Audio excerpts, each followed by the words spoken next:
Karena menurut saya ini setiap hari ini sekarang kita didogma dan didoktrin oleh hal yang seperti tadi. Kayak kita pakai masker, prokes, dan itu menurut saya tidak salah sama sekali ya. Enggak itu dong, harus dijalankan benar. Enggak salah, betul. Tapi imunnya kurang tepat berarti.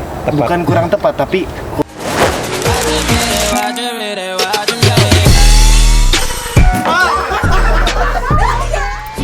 When did you lose your virginity?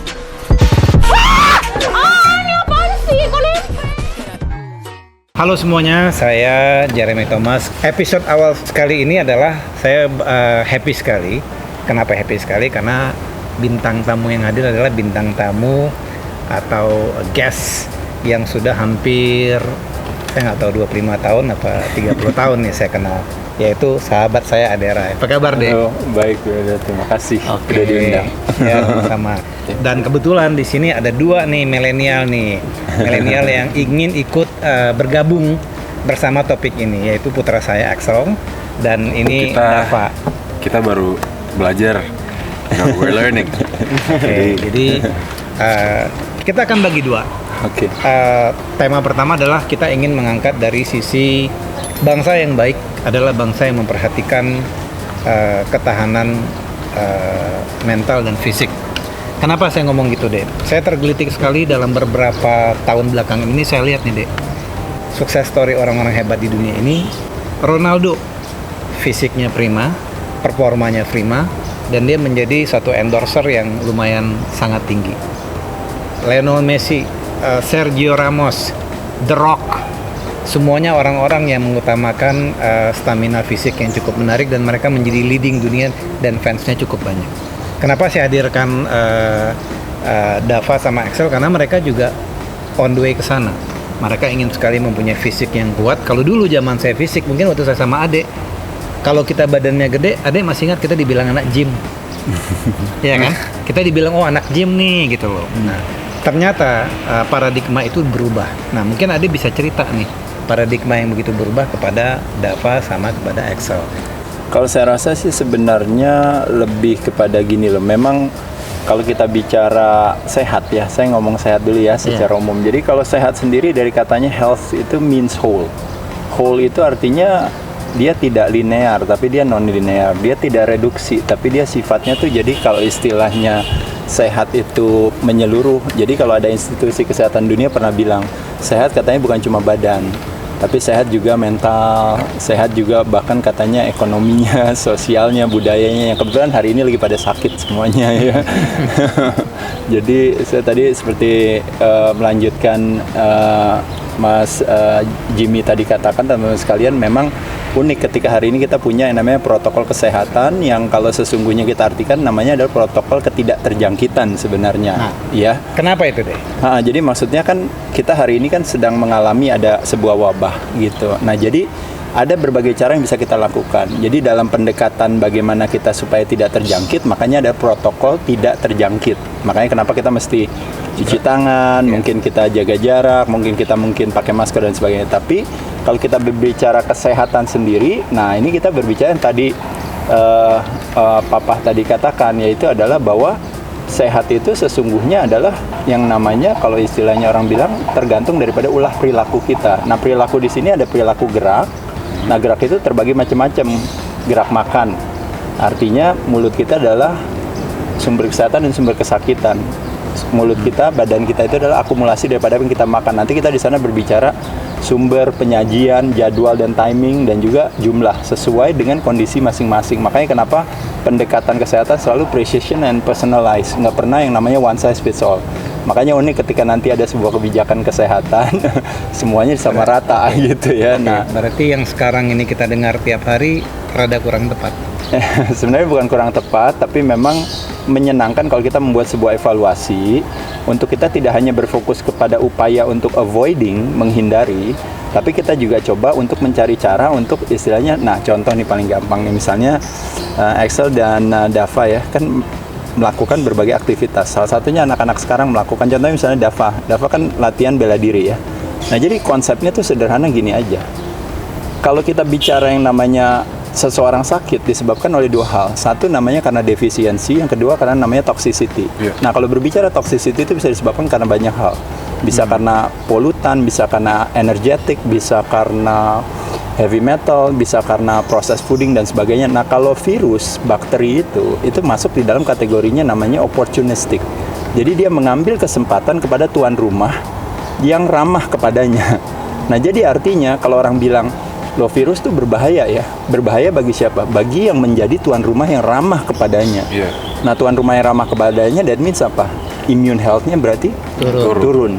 Nah, kebalikannya, kalau seandainya tiba-tiba virus nggak ada masalah, misalnya kayak contohnya misalnya papa, wah nggak sakit dia, nggak kenapa-napa, ternyata karena dia punya imunitasnya yang kuat, dia menjadi tuan rumah yang buruk bagi sebuah kesakitan, maka otomatis seolah-olah kita akhirnya seolah-olah jadi arogan gitu, seolah beranggapan bahwa kok nggak ada artinya. Nah, jadi maksudnya di sini sekali lagi, konsep daripada meningkatkan imunitas itu adalah konsep bela diri. Basically it's a self defense.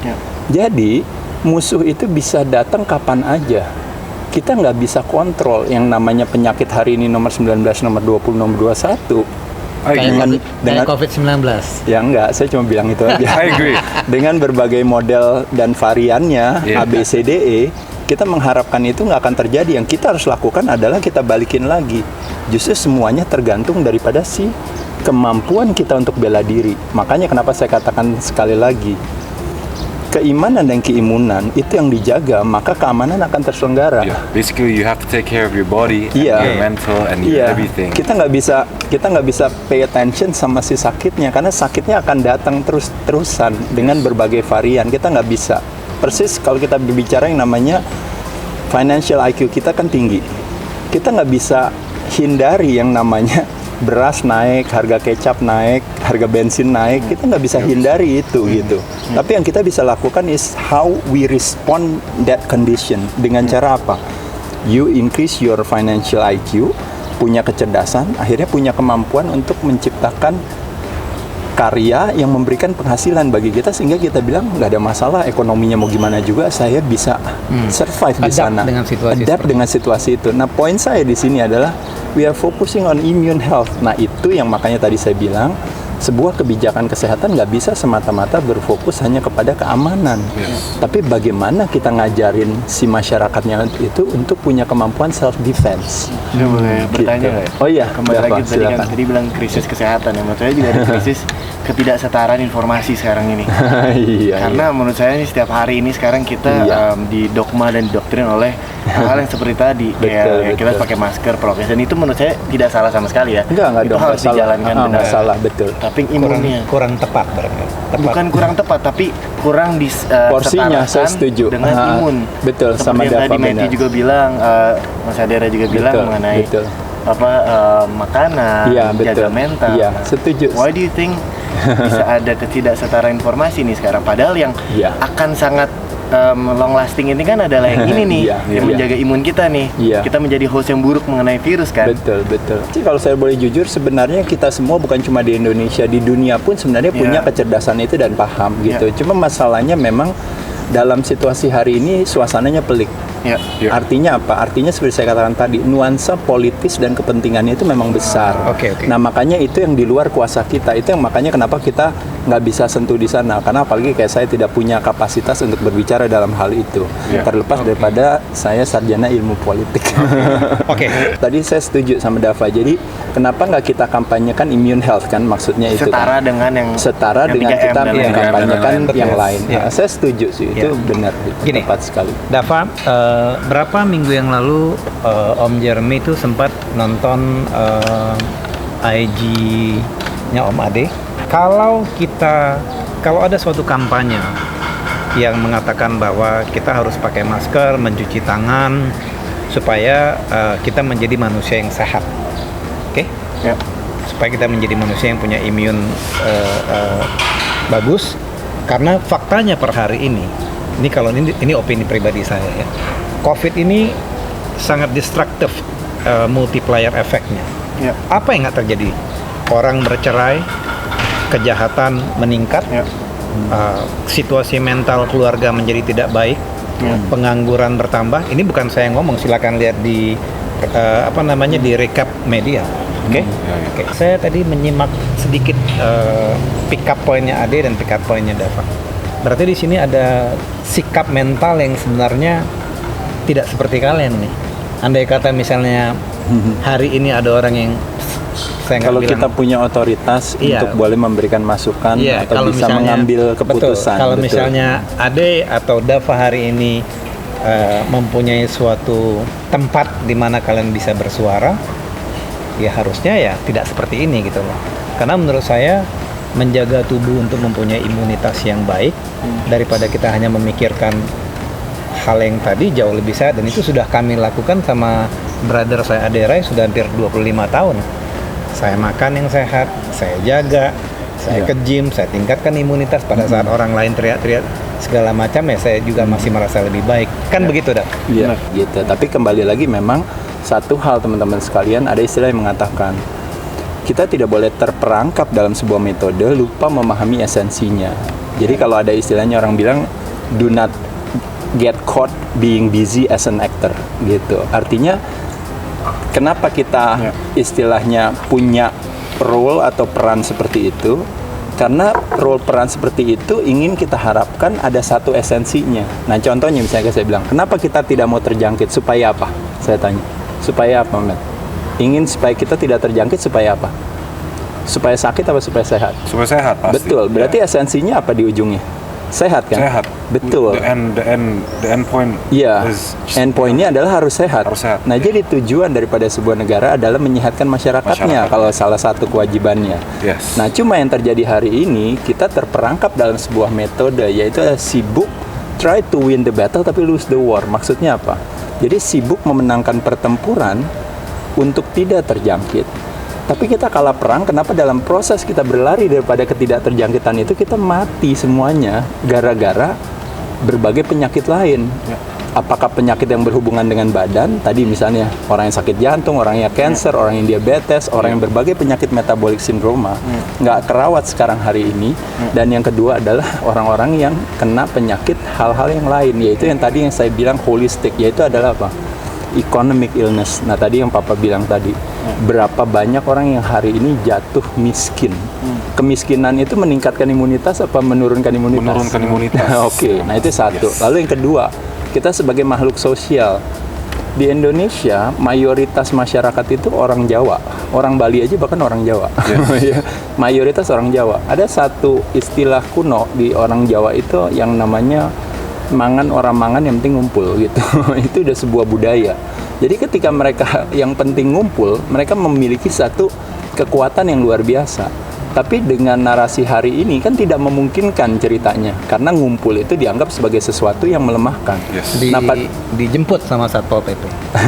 Iya. Nggak, maksud saya di sini teman-teman nggak boleh salah paham. Maksud saya bukannya saya dibilang di sini jadi salah, enggak. Tapi saya cuma bilang adalah dengan narasi hari ini, karena kita tidak memungkinkan untuk bertemu, bersilaturahmi. Kadang-kadang mungkin misalnya pergi ke masjid bersama, pergi ke gereja bersama, pergi ke pura bersama, wihara bersama gitu kan nggak terjadi semuanya.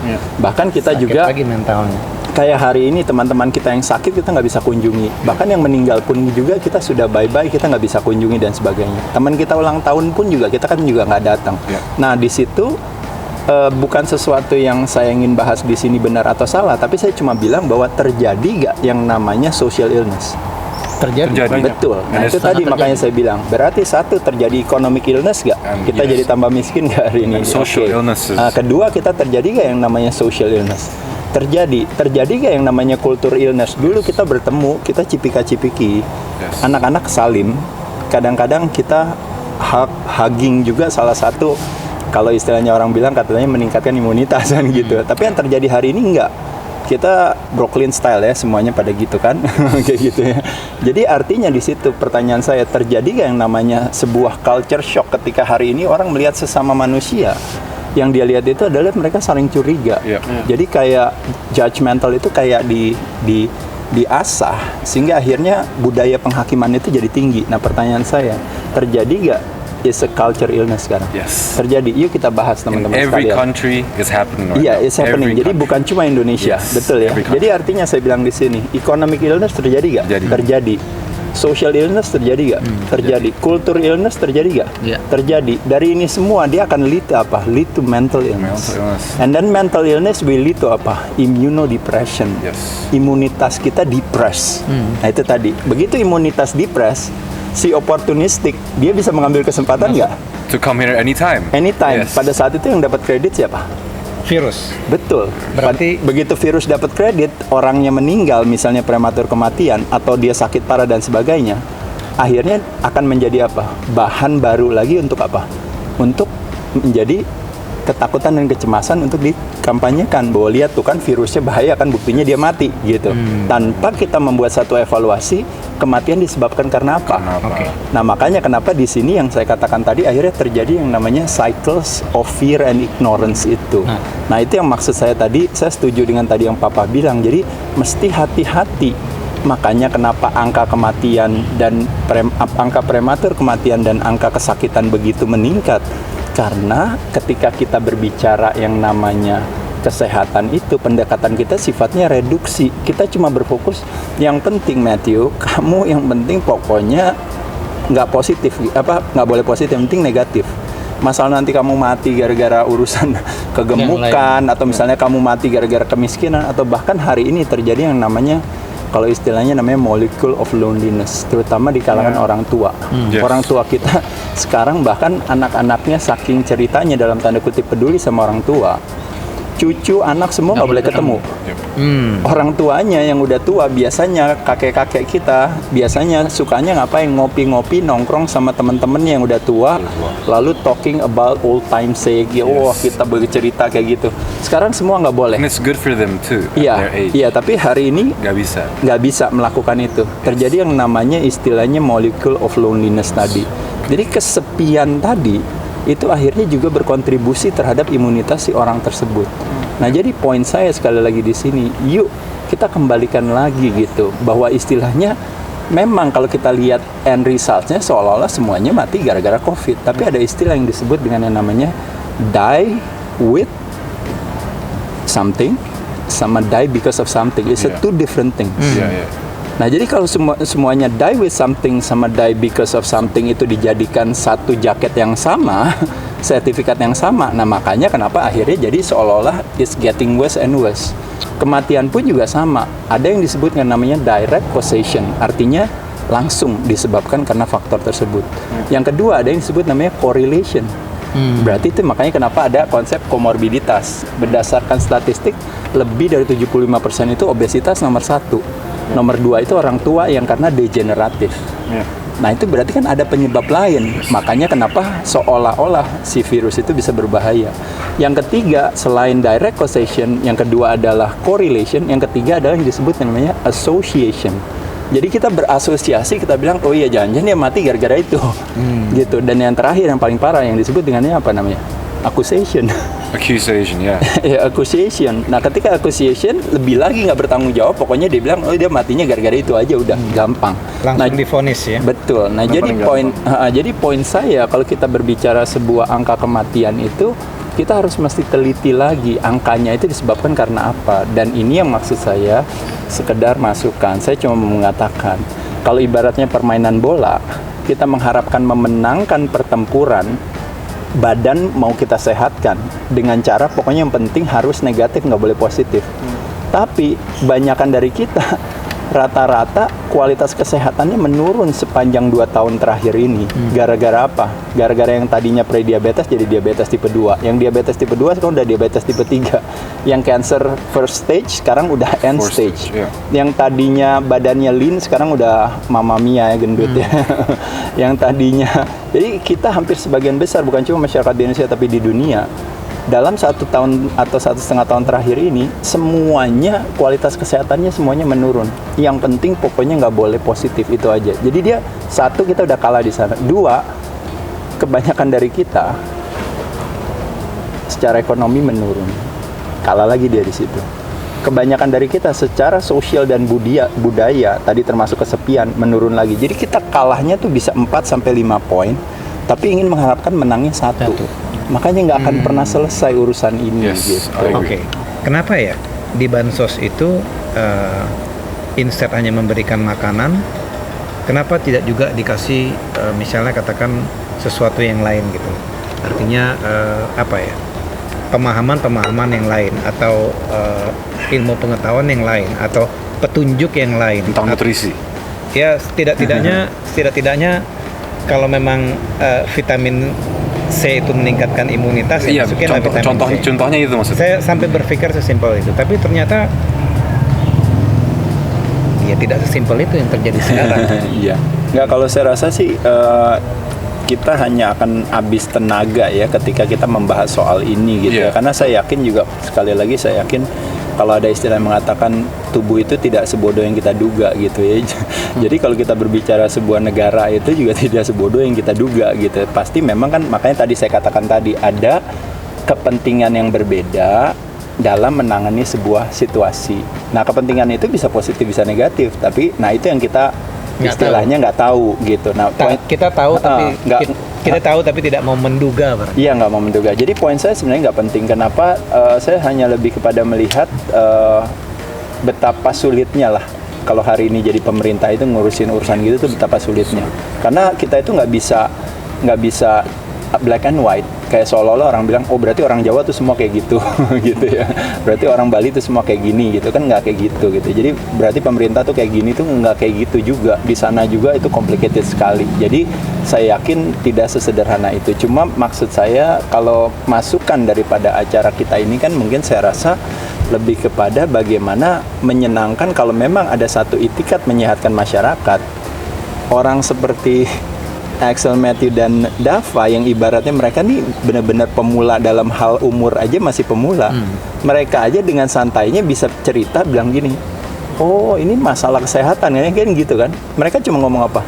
Iya ya, kenapa nggak kampanye olahraga aja? Kan sesederhana itu gitu. Iya. Kenapa kita nggak kampanye makanan sehat aja tadi? Atau misalnya bansosnya kenapa nggak suplementasi yang menguatkan kita misalnya? Oke, vitamin D3, K2, vitamin C, atau misalnya apa gitu. Like most countries are doing, kayaknya yang kayak di UK, pasti kalau di TV itu tuh there are the vitamins yang you have to take. Dan contohnya pas gue di UK kemarin, pas gue lagi karantina, ada ad di CNN, atau di BBC, ada vitamin D spray. You should take that, you know. And then there's the government is helping. Makanya gini loh. Iya, betul. Makanya kenapa ini menarik? Karena kan ada blok kita yang orang dewasa nih, sementara ada blok millennials yang berpikir sangat praktis. Andai kata kementerian itu dijalankan praktisi pragmatik seperti kalian, saya juga mau. Karena waktu saya nonton Olimpiade kemarin, kita di urutan 55, kurang banyak lagu Indonesia Raya. Menurut saya kurang banyak. Harusnya kita bisa lebih banyak.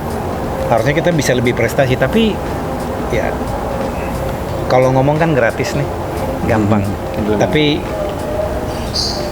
kenapa tujuan acara ini saya buat, Bro Ade, Matthew? Karena saya ingin memberikan positive thought kepada orang bahwa banyak knowledge di luaran sana yang ingin memberikan kontribusi kepada masyarakat supaya masyarakat tuh paham ada kok jalan, banyak kok cara gitu. Menurut saya seperti itu. Nah sekarang gini, kita udah dapat nih pandangan yang positif dari Bro Ade mengenai yang namanya protokol sehat proteksi dari dalam. Protokol sehat proteksi dari dalam. Karena kalau menurut saya sehat itu, kalau kamu tanya sehat pakai masker, menurut saya enggak. Karena ya udah ketutup ini ya, sesak napasnya gitu. Tapi ya sudah. Itu mungkin dampak samping lah. Kan tujuan kan lebih kepada kayak kalau kita berbicara tujuan ketidakterjangkitan, makanya kita melakukan hal-hal tersebut ya, kayak cuci tangan, cuci hidung, pakai masker, jaga jarak, itu lebih kepada tujuan ketidakterjangkitan ya, misalnya pakai vaksin dan sebagainya. Tapi memang yang seperti saya katakan harus ada sebuah keseimbangan aja gitu. Nah mungkin kan kalau tadi kayak Dava bilang kan ibaratnya kan kok kenapa ya, ibaratnya kok porsi keseimbangannya kok banyaknya lebih kepada ke hal tersebut kan gitu. Jadi seolah-olah hal tersebutnya yang jadi salah, seolah-olah, padahal kan sebenarnya enggak. I think first of all kita kan semua punya platform dalam social media kita, punya power lebih dari orang lain kan. Betul. Aku personally lebih suka sharing hal yang lebih positif. Kayak guys, daripada kita saling menuduh, saling pointing finger, mending kita saling membantu. Banyak kok caranya saling membantu, nggak harus dari finansiali, tapi kita lebih yang ngasih share informasi yang mungkin lebih lucu, support satu sama lain, because everyone is suffering. Sekarang lagi kesusahan semuanya. Betul. Mau siapapun itu kesusahan pasti. Betul. Saya tidak menyalahkan ya, tidak. Itu juga ada, pasti mereka mempunyai posisi yang sangat penting juga. Cuman hati-hati aja, karena saya ngelihat orang tua saya ngelihat berita habis itu panik sendiri. Nah itu kan trigger immune response, tapi udah dijelasin tadi immune system kan. Itu satu, beritanya juga difilter lah. Kita ini kan semua kebetulan public figure. Kamu public figure, Excel public figure, ada public figure. Cuman public figure di bidangnya masing-masing. Yeah. Oke. Tahu nggak bedanya responsibility public figure di sosial media dengan yang bukan public figure? Cuman satu. Saya mungkin sebagai aktor drama, Dava mungkin milenial. Tahu nggak apa? Kita menjadi besar adalah gara-gara basis dari fans kita atau orang yang melihat kita. Sebaliknya, kita juga harus memberikan kontribusi yang positif kepada mereka untuk mereka bisa mencontoh. Ya. Oke, makanya saya suka sekali olahraga, spending time dengan keluarga, bermain dengan binatang, atau saya lagi lari. Nah itu tuh suka komplain kepada saya. Dad, kenapa sih kalau lagi jogging di foto? Bagus. Minimum orang tahu bahwa olahraga itu sehat. Ya. Setelah olahraga pikiran orang. Tapi kalau kita mulai ego kita mencerca, memaki, ya. Ada misalnya katakan ada kehilangan di rumah habis itu, wah seperti itu ya. Itu berarti kan fungsi kita sebagai public figure untuk mendeliverykan sesuatu yang positif udah nggak di situ lagi. Iya. Itu konsepnya, sebenarnya konsep undang-undang media massa sebenarnya. Jadi di satu sisi dia bebas, tapi di sisi lain dia bertanggung jawab gitu. Mungkin mengutip daripada nasihatnya Auntie May, atau Auntie May nggak? Auntie May tau nggak? I don't know. Nonton Spider-Man nggak? Nonton. Nah, Auntie May kan bilang kan ke Spider-Man ya kan, ke si ininya kan, bahwa istilahnya the stronger you are, the bigger the responsibility gitu. Nah sebenarnya maksudnya itu. Betul. Gitu, ya kan. Jadi Betul. kalau istilahnya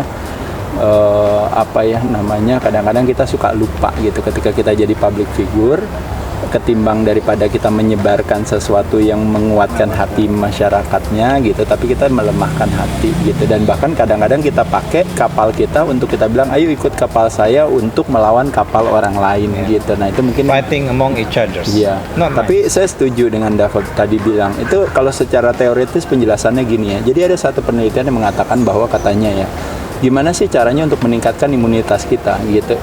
Caranya gampang, dalam waktu 3 hari bisa naik 25%, mau nggak kira-kira? Mau kan ya? Jangan main sosmed. Ya, contohnya itu ya. Nah, jadi dia bilang nomor 1 adalah cara yang paling gampang, yaitu tadi.